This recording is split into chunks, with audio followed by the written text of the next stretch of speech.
Hello student, your welcome on math science 96 site. देखिए आज तारीख है 4 मई, ठीक है ना। 4 तारीख है। आज से हम कक्षा 8 की गणित का कोर्स पढ़ना स्टार्ट करेंगे। तो जितने भी कक्षा 8 में पढ़ने वाले स्टूडेंट हैं, यानी जिन्होंने कक्षा 7 की एग्जाम दी है, वो कक्षा 8 में आ चुके हैं। तो वो सभी स्टूडेंट मेरे साथ मिलकर प्रश्नावली 1 से स्टार्ट करते हुए पूरा कोर्स पढ़िए। फ्री में ही आपकी बोर्ड की एग्जाम तक पढ़ाऊंगा, यानी गणित आपको बिल्कुल रट जानी चाहिए। इस प्रकार से हम मेहनत करेंगे। यहाँ पर आपका कोई भी टॉपिक मिस नहीं होना चाहिए और मैं यहाँ पर सभी टॉपिकों को कराऊंगा आपको। तो भैया आप बाजार से एक मोटी बुक मंगा लेना।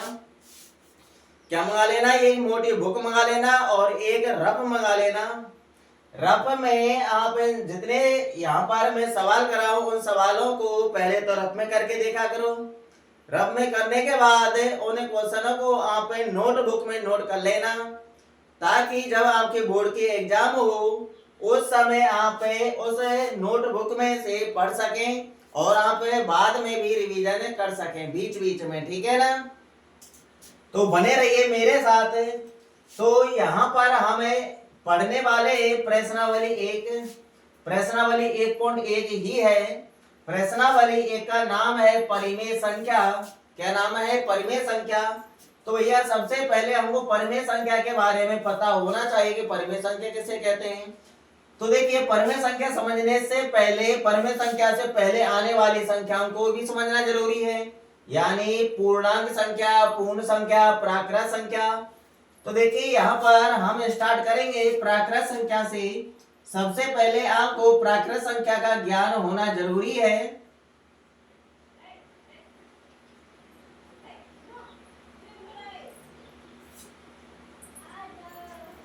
क्या करना है अपन को?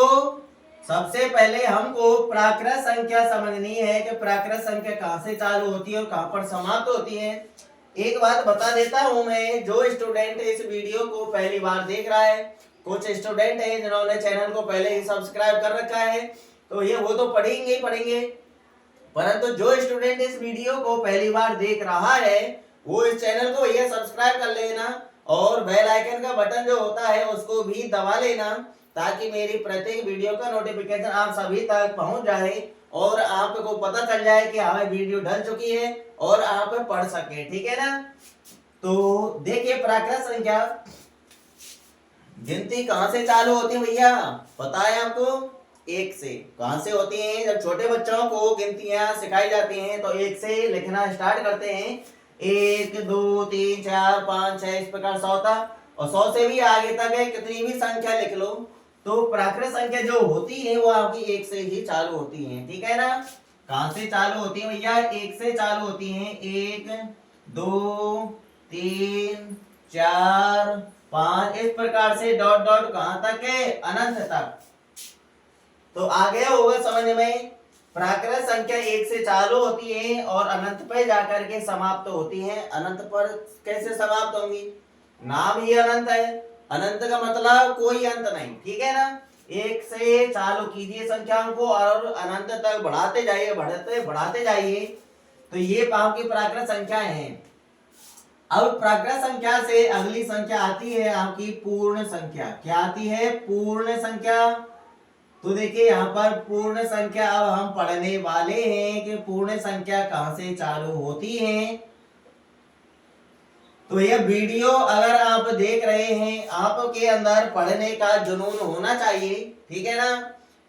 तो क्या होना चाहिए भैया? आपके अंदर पढ़ने का जुनून होना चाहिए हमेशा, यानी इधर उधर डोलना या साथियों के साथ बातचीत करना या फिर मोबाइल के अंदर शॉर्ट वीडियो को देखना या फिर गेमिंग वगैरह खेलना, इन कामों को छोड़ना पड़ेगा आपको और आपको पढ़ना पड़ेगा, ठीक है ना। जब आप पढ़ेंगे डेली थोड़ा थोड़ा करके, आप मेहनत करेंगे, तब जाकर के आप बहुत कुछ हासिल कर पाएंगे। ठीक है ना।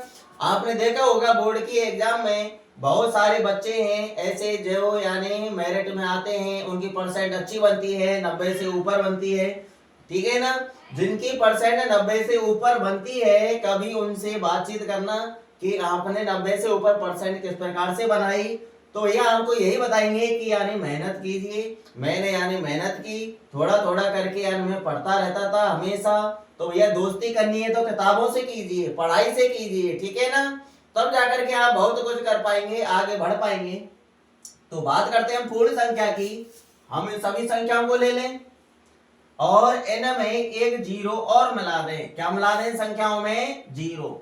प्राकृत संख्याओं में जीरो और मिला दें तो वे सभी संख्याएं हमारी पूर्ण संख्याएं बन जाएंगी। ठीक है। तो पता चल गया होगा पूर्ण संख्या कहां से चालू होती है भैया? जीरो से चालू होती है। 0 1 2 3 4 5 इस प्रकार से डॉट डॉट कहां तक है? अनंत तक। कहां तक है? अनंत तक। कहीं तक भी लिख लीजिए भैया। 0 1 2 3 4 5 6 7 8 9 10 11 12 13 14 15 16 इस प्रकार से आप लिख सकते हैं अनंत तक। तो इन संख्याओं को हम पूर्ण संख्या कहेंगे। ठीक है ना। आपसे कहा जाए कि सभी प्राकृत संख्याएं पूर्ण संख्या होती हैं? होती है भैया, क्योंकि जो सभी प्राकृत संख्याएं होती हैं वे सभी पूर्ण संख्याओं में मौजूद होती हैं। केवल एक जीरो ही तो एक्स्ट्रा होती है। ठीक है ना। अगर आपसे कहा जाए क्या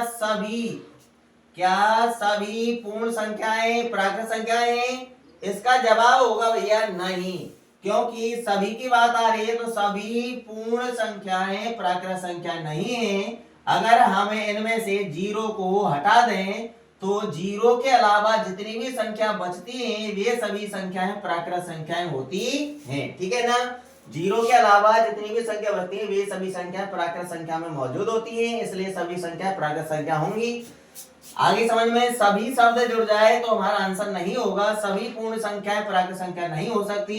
अगर हमें स्पेशल संख्या लेकर के, स्पेशल संख्या का नाम लेकर के बताएं कि क्या एक प्राकृत संख्या है, क्या दो प्राकृत संख्या है, तीन प्राकृत संख्या है। ठीक है ना। कहीं तक भी ले लो, परंतु जीरो का नाम नहीं लेना, क्योंकि जीरो प्राकृत संख्या नहीं होती है। जीरो प्राकृत संख्या में मौजूद नहीं होती है। जीरो एक पूर्ण संख्या है। क्या है? पूर्ण संख्या। ठीक है ना। पूर्ण संख्या से अगली आपकी संख्या है पूर्णांक संख्या। क्या है भैया? पूर्णांक संख्या। अब हमें पूर्णांक संख्या पढ़ेंगे कि पूर्णांक संख्याएं हमारी कहां से चालू होती हैं और कहां पर समाप्त होती हैं। तो आपको क्या करना है कि सभी पूर्ण संख्याओं को लिख लेना है। सभी पूर्ण संख्याओं को लिख लो इधर की तरफ। 0 1 2 3 डॉट डॉट डॉट डॉट कहां तक है? अनंत तक। कहीं तक भी लिख लो। तो सभी पूर्ण संख्या लिख ली हमने। अब हमें इन सभी पूर्ण संख्याओं में सभी माइनस की संख्याओं को और मिला दें, बिना बटे वाली। ठीक है ना। बटे वाली नहीं, बिना बटे वाली। तो देखिए जीरो के इधर लिखना है हमको -1, इधर आएगा -2, इधर आएगा आपका -3, इधर डॉट डॉट माइनस अनंत तक। कहां तक है? माइनस अनंत तक। तो देखिए इन सभी संख्याओं को हमें पूर्णांक संख्या कहते हैं। क्या कहते हैं भैया? पूर्णांक संख्या कहते हैं। तो सभी तो प्लस वाली संख्याएं, सभी माइनस वाली संख्याएं, बटे वाली संख्याओं को छोड़कर। ठीक है ना। सभी प्लस वाली संख्या, सभी माइनस वाली संख्या और जीरो, इन सभी संख्याओं को हम इकट्ठा कर लें। क्या कर लें? इकट्ठा कर लें तो हमें उन सभी संख्याओं को पूर्णांक संख्या बोलेंगे। क्या बोलेंगे? पूर्णांक संख्या। आ गया होगा समझ में। सभी तो माइनस की संख्या पूर्णांक संख्या होती हैं और जीरो से लेकर अनंत तक की सभी संख्याएं पूर्णांक संख्या होती हैं। ठीक है ना। हम बोले कि -10 क्या ये पूर्णांक संख्या है पूर्णांक संख्या है, परंतु माइनस वाली संख्या पूर्ण संख्या नहीं है, प्राकृत संख्या नहीं है। ठीक है ना। हम बात करें दो की, दो क्या पूर्णांक संख्या है? दो पूर्णांक संख्या है। दो पूर्ण संख्या है क्या? दो पूर्ण संख्या भी है, क्योंकि दो पूर्ण संख्याओं में भी मौजूद होता है। दो प्राकृत संख्या है, दो प्राकृत संख्या भी है। ठीक है ना, आ गया होगा समझ में। याद हो जाना चाहिए सभी माइनस वाली, माइनस अनंत से प्लस अनंत तक की संख्याओं को हम पूर्णांक संख्या कहते हैं, परंतु बटे वाली संख्या हमको नहीं लेनी है। ठीक है, अब पूर्णांक संख्या के बाद आता है भैया परिमेय संख्या। जो आपकी किताब, आपकी जो प्रश्नावली है एक, उसका नाम है परिमेय संख्या। पूर्णांक संख्या के बाद आती है आपकी परिमेय संख्या का नाम। ठीक है ना, हम क्रम से ही पढ़ रहे हैं। अब देखिए परिमेय संख्याओं में क्या करना है। जो अपन की जो पूर्णांक संख्या है ना, ये तो है ही है परिमेय संख्या। अब इनमें बटे वाली संख्या और सम्मिलित करनी है। कौन सी संख्या सम्मिलित करनी है? बटे वाली।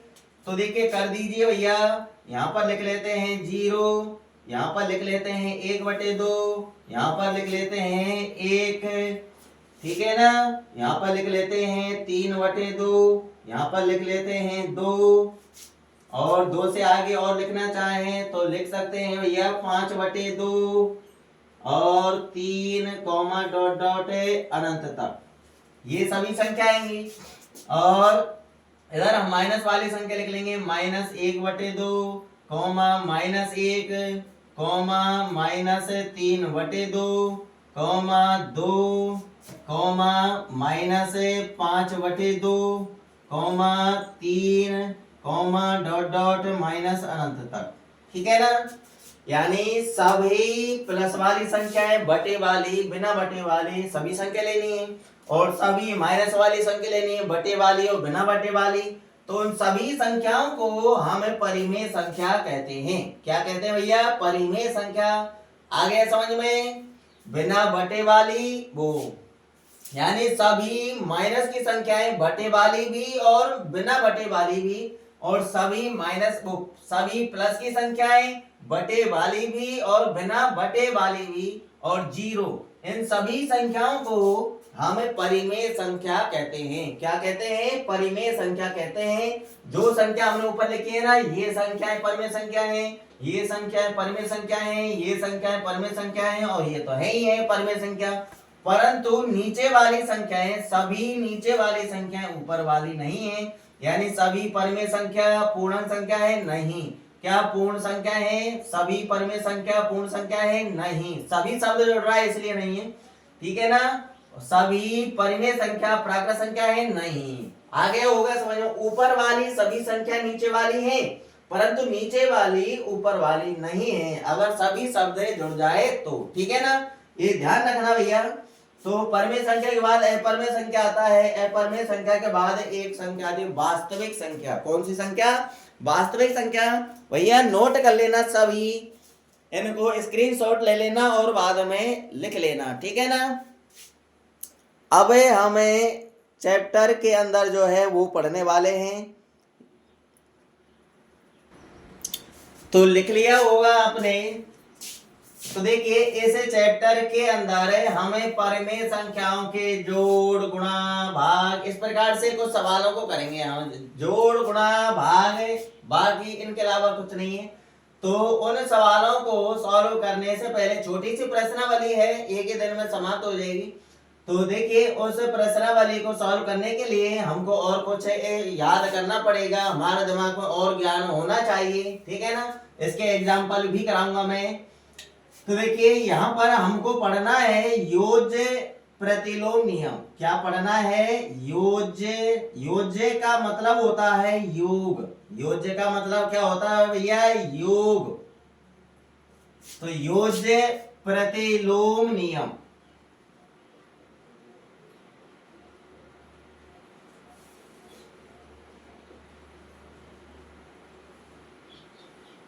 इससे पहले हमें एक चीज और पढ़ेंगे भैया, इसको बाद में पढ़ेंगे। याद आ गया मुझे को, यानी परिमेय संख्या की परिभाषा।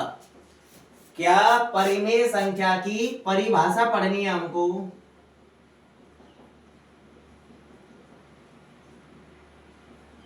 परिमेय संख्या किसे कहते हैं ये हम सबको याद होना जरूरी है। क्योंकि प्रश्नावली एक का नाम ही परिमेय संख्या है, इसलिए परिमेय संख्या की परिभाषा याद होनी चाहिए। तो देखिए ऐसी संख्या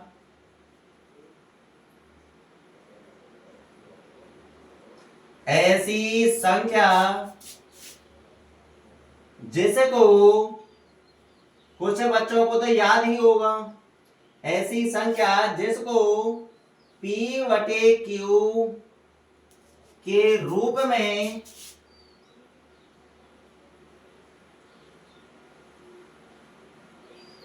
लिख सकते हैं।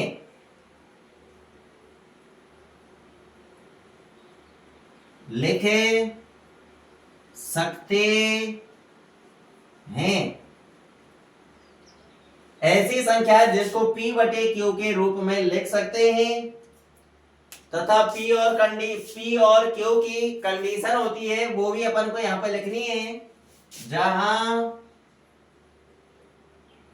P बाय Q पूर्णांक संख्या है। क्या है भैया? पूर्णांक संख्या। पूर्णांक संख्या पर पहुंच जाओ भैया, सभी माइनस की संख्या सभी प्लस की संख्या, कुछ भी मान लिखा हो सकता है P और Q की जगह पर, जहां P बाय Q पूर्णांक संख्या है। और एक कंडीशन और होती है भैया, Q का मान 0 नहीं होना चाहिए, Q नॉट इक्वल टू 0। इसे हम परिमेय संख्या कहते हैं। ऐसी संख्या जिसको P बटे Q के रूप में लिख सकते हैं। P बाय Q की कंडीशन होती है कि ये पूर्णांक संख्या होती है, जहां P बाय Q पूर्णांक संख्या है तथा Q नॉट इक्वल टू 0। ये है आपकी परिमेय संख्या की परिभाषा। ठीक है ना, याद हो जाना चाहिए, कमजोर से कमजोर छात्र को याद हो जानी चाहिए ये परिभाषा अपन को।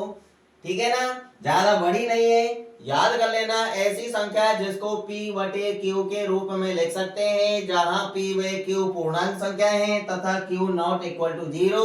इसका मतलब Q का मान 0 नहीं है। ठीक है ना, अब हम बढ़ते हैं आगे की तरफ। अब हम पढ़ेंगे भैया योज्य प्रतिलोम। योज्य प्रतिलोम, योज्य का मतलब होता है भैया योग, जोड़। ठीक है ना, योज्य प्रतिलोम ये आपको समझना है, इसकी ऐसी कोई परिभाषा नहीं पढ़नी है हमको, योज्य प्रतिलोम का तरीका समझना है बस हमको। तो देखिए यहां पर आपसे कहा जाए कि 1/2 का योज्य प्रतिलोम क्या होगा। तो योज्य प्रतिलोम, प्रतिलोम का मतलब इसका उल्टा। अब ऐसा उल्टा नहीं भैया कि 2 ऊपर 1 नीचे। ठीक है ना, यानी ये कह रहा है योज्य प्रतिलोम। योज्य प्रतिलोम का मतलब इसका चिन्ह चेंज करना है। क्या करना है? चिन्ह चेंज करना है। अगर संख्या आपकी प्लस की है तो वो माइनस की बनानी है, अगर वो संख्या आपकी माइनस की है तो वो प्लस की बनानी है। तो यह 1/2 का योज्य प्रतिलोम क्या होगा? -1/2 होगा। जब हम 1/2 और -1/2 को जोड़ेंगे तो भैया क्या आएगा? भैया 0। क्या आएगा? 0। तो बोर्ड के एग्जाम में किस प्रकार से क्वेश्चन आएगा? ऐसे आएगा, 1/2 -1/2 बराबर 0। आपसे गुणधर्म पूछेगा कि यहाँ पर कौन सा गुणधर्म है बताइए। तो यह आपको याद हो जाना चाहिए कि यहाँ पर संख्या भी सेम है, चिन्ह अलग अलग है। जब संख्या सेम होती है, चिन्ह अलग अलग होते हैं, तो वहां पर कौन सा गुणधर्म काम करता है? योज्य प्रतिलोम गुणधर्म काम करता है। उन दोनों को जोड़ने पर तभी 0 आ सकता है। ठीक है ना, और देखिए यहाँ पर ले लिया जाए माइनस का 2/5। आपसे कहा जाए कि -2/5 का योज्य प्रतिलोम क्या होगा। तो यहाँ पर संख्या अपन को चेंज नहीं करनी है, चिन्ह बदलना है। ठीक है ना, 2/5 ले लेंगे। ये माइनस की है तो इसको किसकी ले लेंगे भैया? प्लस की ले लेंगे। तो इन दोनों को जोड़ने पर क्या आएगा भैया? 0। एक संख्या प्लस की और एक संख्या माइनस की सेम संख्या है, इसलिए इन दोनों को जोड़ने पर क्या आएगा? 0। यानी 2/5 में से 2/5 घटाने पर 0 बचेगा। तो ये कौन सा गुणधर्म है? यहाँ पर हमारा योज्य प्रतिलोम गुणधर्म काम कर रहा है। कौन सा गुणधर्म काम कर रहा है? योज्य प्रतिलोम गुणधर्म। आ गया होगा समझ में। सिर्फ हमको संख्या ही चेंज, वो संख्या का चिन्ह चेंज करना है। अगर आपसे इस प्रकार से पूछ लिया जाए अलग से कि 2 का योज्य प्रतिलोम बताइए, 2 का योज्य प्रतिलोम, तो 2 का योज्य प्रतिलोम क्या होगा? सिर्फ चिन्ह ही तो चेंज करना है हमको, तो चिन्ह चेंज करके लिख दीजिए भैया। ये संख्या किसकी है? प्लस की है, तो -2 लिखना है। क्या लिखना है? -2। ठीक है, 2 का योज्य प्रतिलोम क्या होगा? -2। अगर मैं इसको उल्टा पूछ लेता कि -2 का योज्य प्रतिलोम क्या होगा, तो -2 का योज्य प्रतिलोम क्या होगा? 2 होगा, क्योंकि -2 है, 2 किसका है? माइनस का, हमको प्लस की संख्या लिख लेनी है 2। ठीक है ना। अगर आपसे इस प्रकार से एक एग्जांपल और दे देता हूं भैया, -10 का योज्य प्रतिलोम बताइए। अब कुछ बच्चों के दिमाग में तो आ गया होगा भैया, यानी कुछ क्या सबसे ही सभी बच्चों के दिमाग में आ गया होगा -10 का योज्य प्रतिलोम। या चिन्ह हटाना है बस, ये माइनस का 10 है, हमको प्लस का 10 लिखना है बस। तो दिमाग में फिट हुआ या नहीं हुआ? हो गया, चलो बढ़िया है, बढ़ते हैं आगे। -10 का योज्य प्रतिलोम 10 होगा। तो याद रखना कौन सा गुणधर्म काम कर रहा है यहाँ पर? योज्य प्रतिलोम। संख्या सेम है, चिन्ह अलग अलग है और बराबर में 0 आ रहा है, तो भैया यहाँ पर योज्य प्रतिलोम गुणधर्म में काम कर रहा है। ठीक है ना। अब हमें नेक्स्ट गुणधर्म की तरफ चलते हैं। तो गुणात्मक प्रतिलोम गुणधर्म देखिए भैया, यहाँ पर हमको संख्या का चिन्ह चेंज नहीं करना है, संख्या ऊपर से नीचे पलटनी है।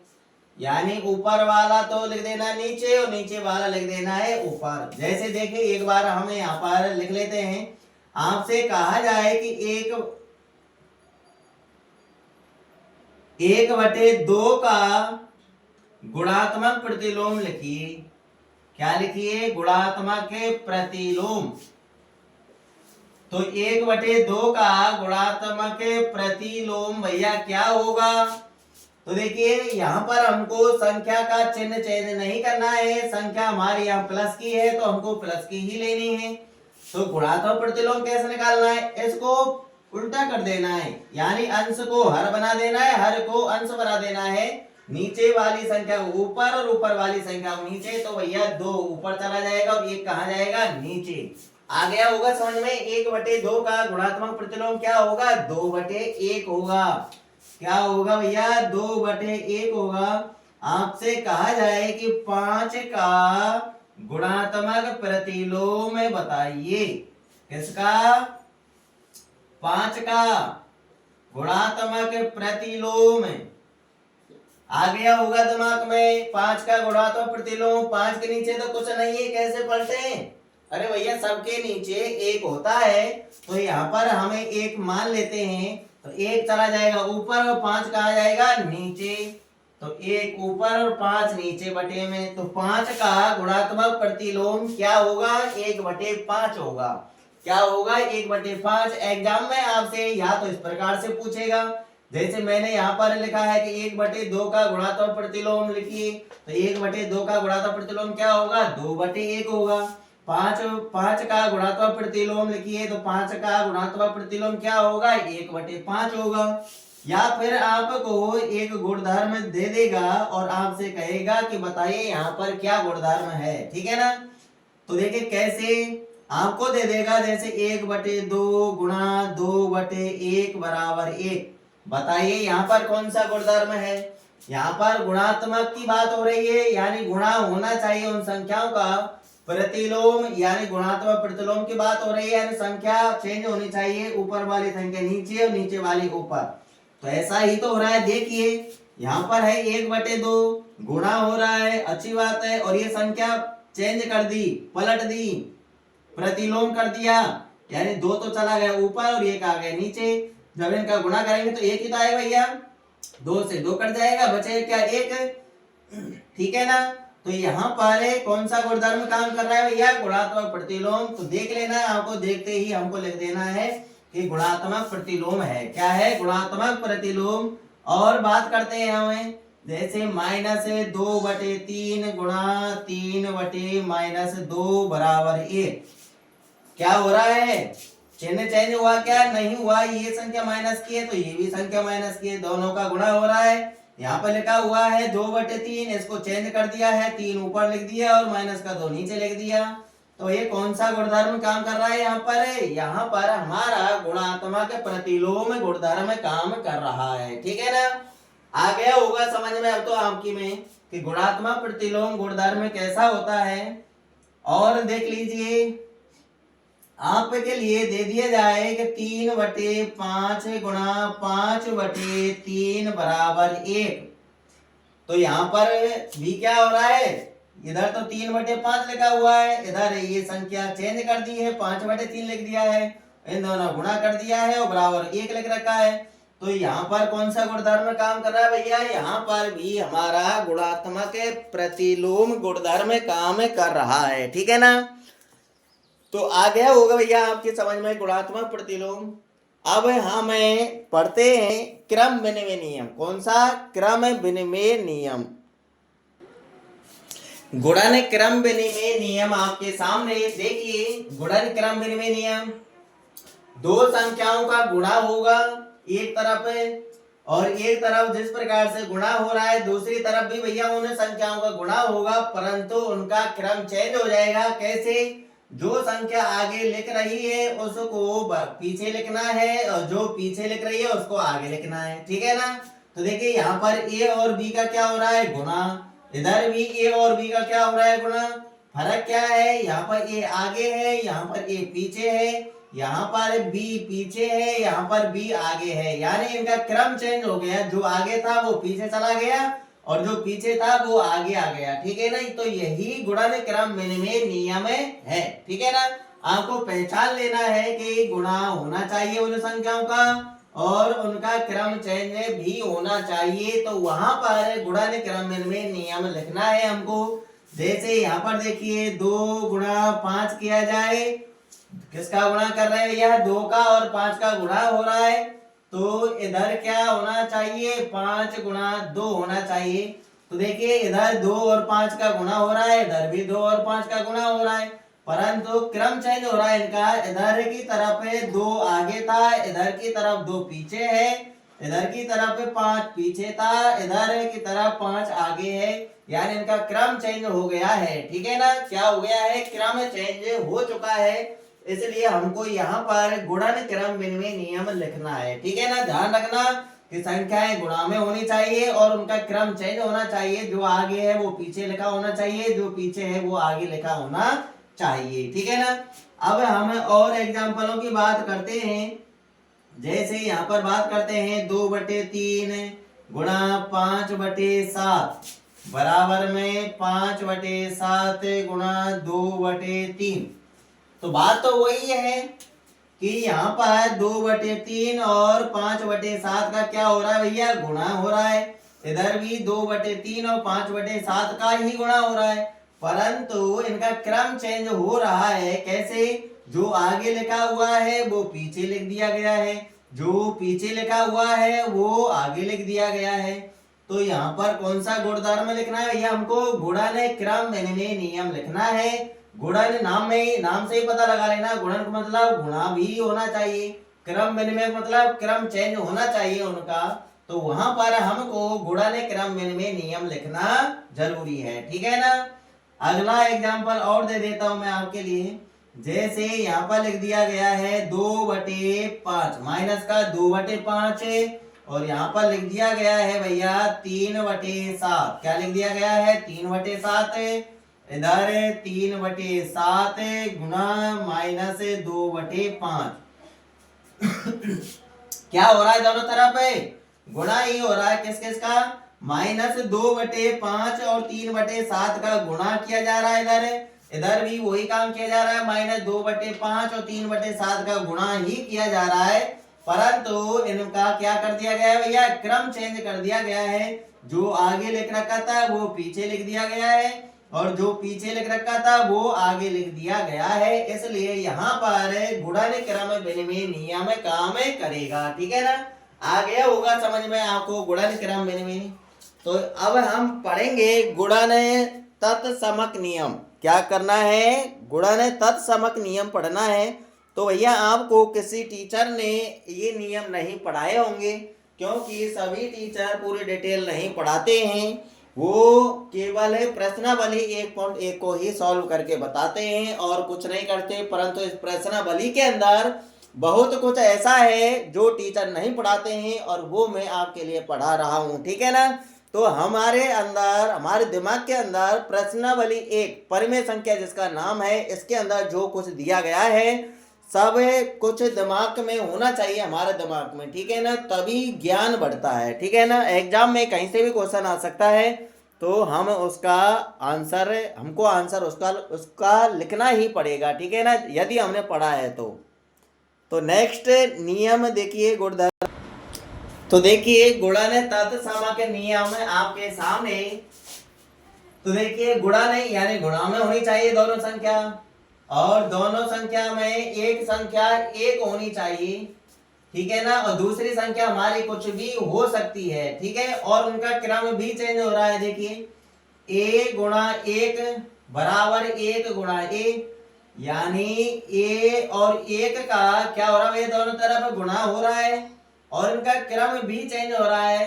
कि यहाँ पर क्रम चेंज हो रहा है भैया, हमको यहाँ पर गुणधर्म कौन सा लिख देना है? गुणन क्रम विनिमय नियम लिख देना है। सर जी यहाँ पे तो गुणन क्रम विनिमय नियम होगा, क्योंकि इन दोनों का गुणा हो रहा है, इधर भी गुणा हो रहा है, इधर a और 1 का हो रहा है, इधर भी a और 1 का हो रहा है। ये आगे है, यहाँ पर इधर ये पीछे लिख दिया, यहाँ पर एक पीछे है, यहाँ एक आगे लिख दिया, तो ये यहाँ पर हमारा गुणधर्म में कौन सा होगा? क्रम विनिमय नियम होगा। नहीं, ऐसे नहीं सोचना है हमको, ठीक है ना, क्यों गलत हो जाएगा। अगर आप ऐसा सोचेंगे तो हमारा गुणधर्म में गलत हो जाएगा। यही तो आपको ध्यान में रखना है कि चाहे दोनों संख्याएं गुणा में हो, चाहे उनका क्रम चेंज हो रहा हो, परंतु ये बात ध्यान रखनी है कि एक संख्या उनमें क्या है भैया? एक है। क्या है? एक। अगर एक संख्या का गुणा हो रहा है तो वहां पर हमको गुणन तत्समक नियम लिखना है, चाहे भले ही उनका क्रम चेंज क्यों नहीं हो रहा हो, ठीक है ना। तो a गुणा 1 बराबर 1 गुणा a कौन सा गुणधर्म होगा? गुणन तत्समक नियम होगा, ठीक है, क्योंकि यहाँ पर 1 से गुणा हो रहा है, ठीक है, क्रम चेंज हो रहा है, कोई दिक्कत नहीं, होने दो, परंतु गुणा तो 1 से हो रहा है दोनों तरफ है, तो ये गुणन तत्समक नियम है। और एग्जाम्पल देखिए, यहाँ पर हम लिख लेते हैं कि 5 गुणा 1 कर दें और बराबर में 1 गुणा 5 कर दें। तो भैया क्या हो रहा है? यहाँ पर 5 और 1 का गुणा हो रहा है, इधर भी 5 और 1 का गुणा हो रहा है, क्रम चेंज हो रहा है, होने दो, कोई दिक्कत नहीं, परंतु दोनों तरफ 1 से गुणा हो रहा है, नहीं हो रहा है? हो रहा है, इसलिए हमको गुणन तत्समक नियम लिखना है। यहाँ पर कौन सा नियम होगा? गुणन तत्समक नियम होगा।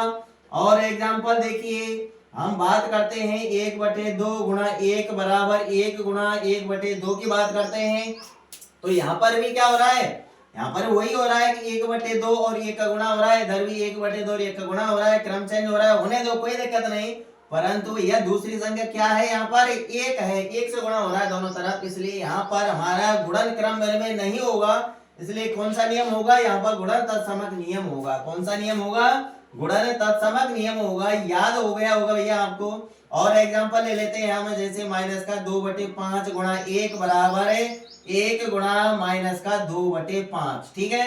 क्या हो रहा है भैया? यहाँ पर देखिए -2/5 और 1 का गुणा हो रहा है, इधर भी -2/5 और 1 का गुणा हो रहा है, क्रम चेंज हो रहा है, होने दो, कोई दिक्कत नहीं, परंतु दूसरी संख्या क्या है हमारी? दूसरी संख्या 1 है, 1 से गुणा हो रहा है, इसलिए यहाँ पर कौन सा नियम होगा भैया? गुणन तत्समक नियम होगा, ठीक है ना। तो ये आपका गुणन तत्समक नियम कंप्लीट होता है। मुझको उम्मीद है कि जितने भी बच्चे इस वीडियो को देख रहे हैं उनको सबको समझ में आ रहा होगा, ठीक है ना। मेरे प्रत्येक शब्द को ध्यान से सुनना, ठीक है ना। अगर मेरे प्रत्येक शब्द को ध्यान से सुन करके आप देखेंगे, पढ़ेंगे, तो सब कुछ आपके दिमाग में फिट होता हुआ चला जाएगा, ठीक है। अब बढ़ते हैं हम अपने नेक्स्ट गुणधर्म की तरफ। देखिए गुणन साहचर्य नियम आपके सामने। गुणन साहचर्य नियम में क्या होगा? गुणन नाम है तो यानी संख्या गुणा में होंगी, तो गुणा में ही है भैया। यहाँ पर साहचर्य नियम में 3 संख्या ली जाएंगी। कितनी संख्या ली जाएंगी? 3 संख्या। यहाँ पर संख्याओं की जगह पर मैंने A B C ले लिया है, पहले इसके तहत समझिए, फिर हम और एग्जाम्पल संख्याओं को लेकर के समझेंगे, ठीक है ना। तो यहाँ पर कितनी संख्या है भैया? 3 है। ए बी सी तीनों गुणा में है, इधर भी ए गुणा बी गुणा सी तीनों संख्याएं हैं। जो संख्या इधर है वही इधर होनी चाहिए, ठीक है ना। और तीनों ही किसमें होनी चाहिए? दोनों तरफ है गुणा में होनी चाहिए। अब अगर हम इसको सॉल्व करना चाहें तो गुणन साहचर्य नियम ये कहता है कि पहले आप पीछे वाली दो संख्याओं को क्या कर लीजिए? गुणा कर लीजिए, और गुणा करने पर जो आएगा उसका गुणा फिर आगे वाली संख्या से कर लीजिए, आंसर आ जाएगा। सही बात है, आंसर आ ही जाएगा। इधर a इंटू बी इंटू सी गुणन साहचर्य नियम ये कहता है, या फिर आप ऐसा कर लीजिए कि आगे वाली दो संख्याओं का गुणा कर लो, a गुणा b का, फिर गुणा करने पर जो आएगा फिर उसका गुणा पीछे वाली संख्या से कर लेना, तब भी हमारा आंसर वही आएगा। सही बात है ना। तो यहाँ पर ये ध्यान रखना है कि a गुणा b गुणा c, a गुणा b गुणा c। तो गुणन साहचर्य नियम में इधर की तरफ पीछे वाली दो संख्याओं को गुणा किया गया है, और इधर की तरफ आगे वाली दो संख्याओं का पहले गुणा किया गया है, यानी जिनका गुणा पहले किया जा रहा है उनको कोष्टक में बंद कर दिया गया है। इधर की तरफ पीछे वाली दो संख्याओं का गुणा करना है पहले b और c का, इसलिए इन दोनों कोष्टक में बंद कर दिया। इधर की तरफ क्या करना है? a और b का गुणा करना है पहले, इन दोनों कोष्टक में बंद कर दिया, ठीक है ना। तो यही हमारा गुणन साहचर्य नियम है कि a इंटू बी इंटू सी कोष्टक में इनको कर देंगे, बराबर में a इंटू बी इंटू सी कोष्टक में इनको बंद कर देंगे, ठीक है ना। अब संख्याओं के माध्यम से समझिए, आपके लिए तीन संख्याएं दे दी गई हैं, 2 5 8, ठीक है।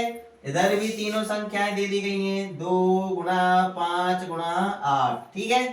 अब गुणन साहचर्य नियम क्या कहता है भैया? पहले इन दो संख्याओं का गुणा कर लो, इधर की तरफ है आगे वाली दो संख्याओं को गुणा कर लो, इधर की तरफ तो करना है पीछे वाली दो संख्या गुणा पहले, कोष्टक बंद कर दिया हमने, और इधर की तरफ करना है आगे वाली दो संख्याओं का गुणा, ठीक है, कोष्टक में बंद कर दिया। अब इनको सॉल्व करके देख लो, देखो एक बार क्या हमारे आंसर आने में कुछ मिस्टेक होती है। तो देखिए करते हैं, 8 गुणा 5 करेंगे पहले, 8 5 40, फिर 2 का गुणा 40 से हो जाएगा, तो 40 गुणा 2 करेंगे तो 80। इधर करो, इधर पहले 2 गुणा 5 करना है तो 2 पंजे 10 है, फिर 10 गुणा 8 कर लो, 10 गुणा 8 करेंगे 80। आंसर आने में कोई प्रॉब्लम नहीं है, ठीक है ना। तो आंसर हमारा वही आ रहा है। तो यही आपका एक गुणन साहचर्य नियम है, ठीक है ना। सिर्फ हमको कोष्टक देखने हैं। क्या देखने हैं? कोष्टक। हमसे एग्जाम में क्वेश्चन किस प्रकार से पूछेगा? हमको तीन संख्या देगा, वो चाहे संख्या हमारी बटे वाली हो बिना बटे वाली हो, सिर्फ हमको कोष्टक देखने हैं, और वहां पर हमसे गुणन साहचर्य नियम पूछेगा कि बताइए इसके अंदर कौन सा गुणधर्म है, ठीक है ना। तो गुणधर्म हमको पहचानना है, कैसे?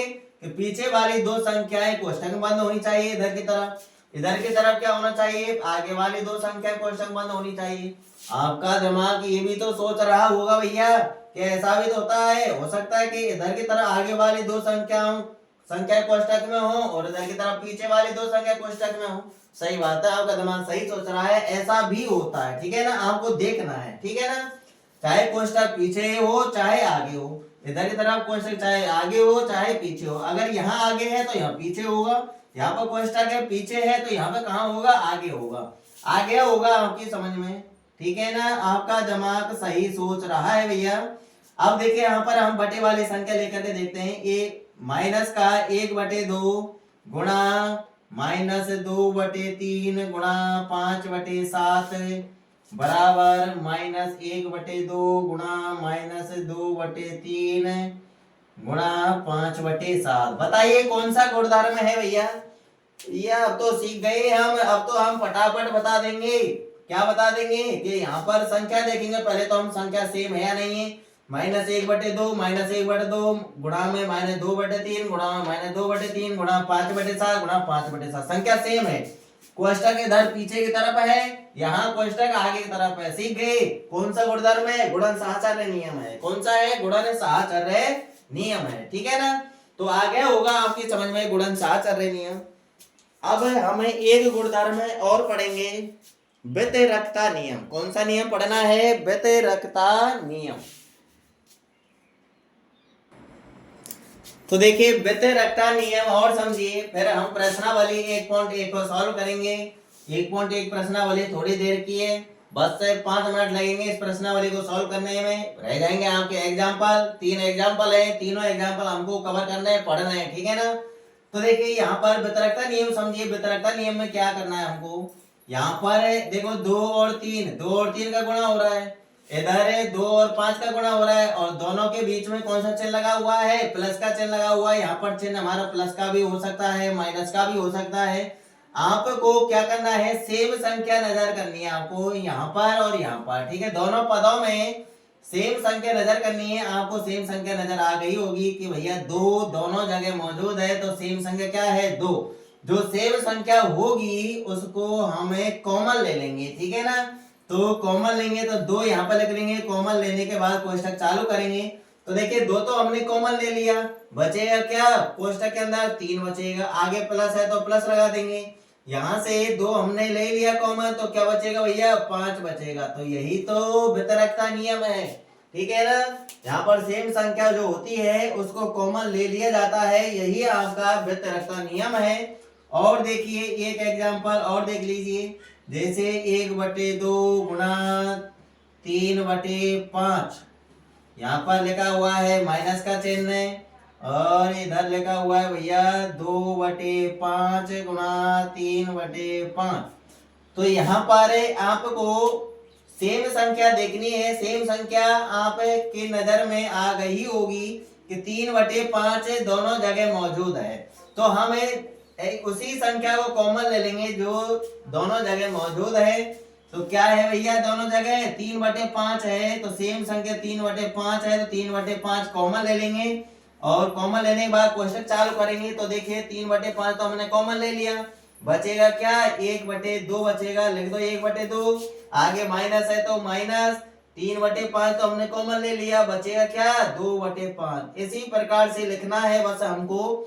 तो भैया कौन सा नियम है यहाँ पर, व्यतिरेकता नियम है। कौन सा नियम है, व्यतिरेकता नियम है। आ गया होगा समझ में।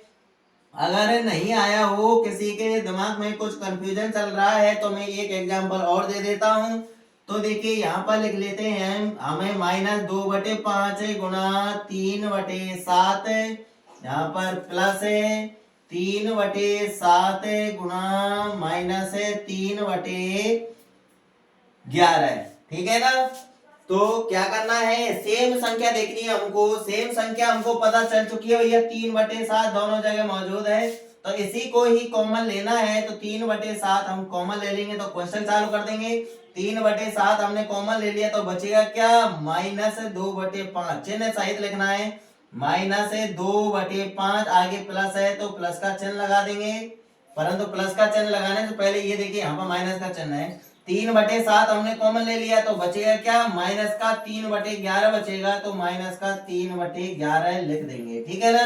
तो आगे होगा समझ में। हमको दोनों पदों में सेम संख्या देखनी है, और जो सेम संख्या है उसी को ही हमको कॉमन लेना है, ठीक है। तो यही हमारा व्यतिरेकता नियम है। इन सभी नियमों का प्रयोग एग्जाम्पलों को सॉल्व करने में काम पड़ेगा, और प्रश्नावली 1.1 के अंदर जो सवाल है वहां पर हमसे केवल गुणधर्म में पूछा गया है, तो वहां पर काम पड़ेगा इनका नियम का, ठीक है ना। और एक बात याद दिला देता हूं कि जो स्टूडेंट इस वीडियो को पहली बार देख रहा है, वो भैया अगर आपको मेरे साथ गणित आपको वार्षिक एग्जाम तक बिल्कुल फ्री में ही पढ़नी है, तो भैया इसी प्रकार इसी तरीके से आपको सरल तरीके से पढ़ना है, तो चैनल को सब्सक्राइब कर लीजिए, ताकि मेरी हर वीडियो का नोटिफिकेशन आप सभी तक पहुंच जाए। और हाँ, बेल आइकन का बटन दबा लेना, और वीडियो अच्छी लगे तो भैया लाइक और शेयर कर देना, ठीक है ना। अगर आपके दिमाग में कुछ कंफ्यूजन होता है, कुछ समझ में नहीं आता है, तो भैया कमेंट कर दिया करो कि क्या समझ में नहीं आया है, ठीक है ना। तो देखिए अब हम प्रश्नावली 1.1 स्टार्ट करते हैं। इसके अंदर 2 ही क्वेश्चन है अपन के। तो देखिए पहला क्वेश्चन, निम्नलिखित प्रत्येक में गुणन के अंतर्गत, गुणा के रूप में ये सभी, तो गुणन के अंतर्गत उपयोग किए गए गुणधर्म या गुण का नाम लिखना है। क्या करना है, इनको सॉल्व नहीं करना है, इनको देखना है हमको, और देख करके हमको गुणधर्म का नाम बताना है कि कौन कौन सा गुणधर्म यहाँ पे लग रहा है, ठीक है ना। तो देखिए यहाँ पर -4/5 गुणा 1, -4/5 और 1 का गुणा हो रहा है, इधर भी -4/5 और 1 का गुणा हो रहा है, ठीक है ना। इनका क्रम चेंज हो रहा है, जो आगे है वो पीछे है, जो पीछे है वो आगे है। गुणन चेंज हो रहा है भैया, गुणन क्रम विनिमय पर मत पहुंच जाना।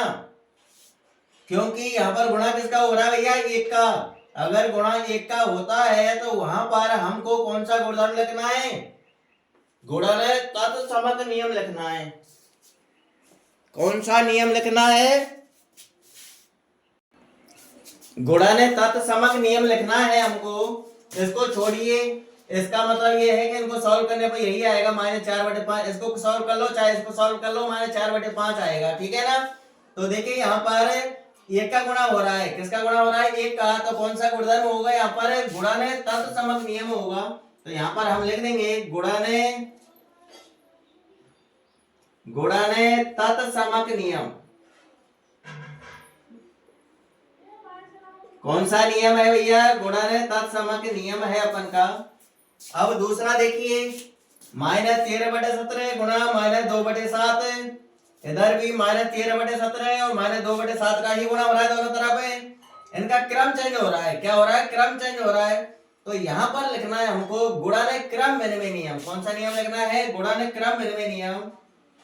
तो लिख देंगे यहाँ पर गुणन क्रम विनिमय नियम, गुणन क्रम विनिमय नियम या गुणधर्म, कुछ भी लिख लेना, ठीक है ना। तीसरा और देखिए, लगाओ दिमाग, कौन सा गुणधर्म लगेगा,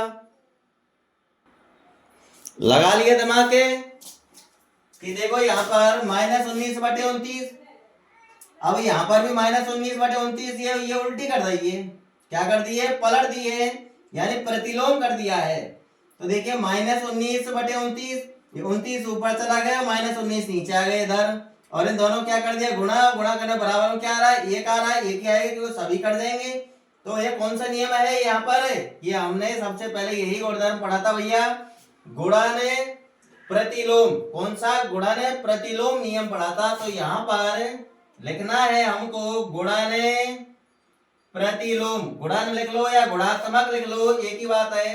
गुणन क्रम, वो क्रम नहीं, गुणन प्रतिलोम, गुणन प्रतिलोम नियम। कौन सा नियम है भैया यहाँ पर, है गुणन क्रम विनिमय, गुणन प्रतिलोम नियम है। कौन सा है, गुणन प्रतिलोम नियम। तो भैया 3 ही क्वेश्चन है इसके अंदर।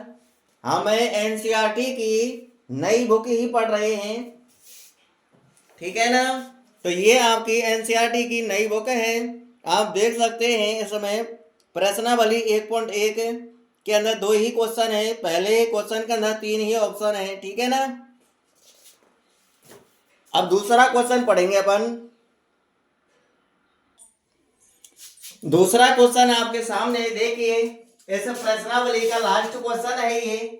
तो क्वेश्चन नंबर 2 पढ़ लेते हैं, क्या बोल रहा है, बताइए कौन से गुणधर्म या गुण की सहायता से आप 1/3 गुणा 6 गुणा 4/3 पीछे वाली संख्याओं को कोष्टक में बंद किया गया है, को यानी इसको 1/3 गुणा 6 यहाँ पर 1/3 और 6 आगे वाली संख्याओं को कोष्टक बंद कर दिया गया है, गुणा में पीछे 4/3 के रूप में अभिकलन करते हैं।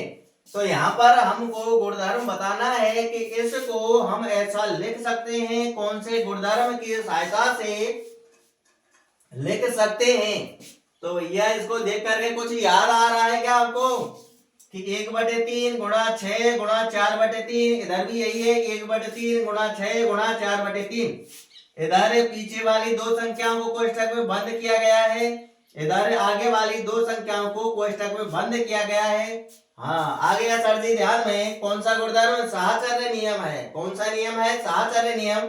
अब इनके बीच में गुणा का चिन्ह लग रहा है, तो हम लिख देंगे गुणन साहचर्य नियम।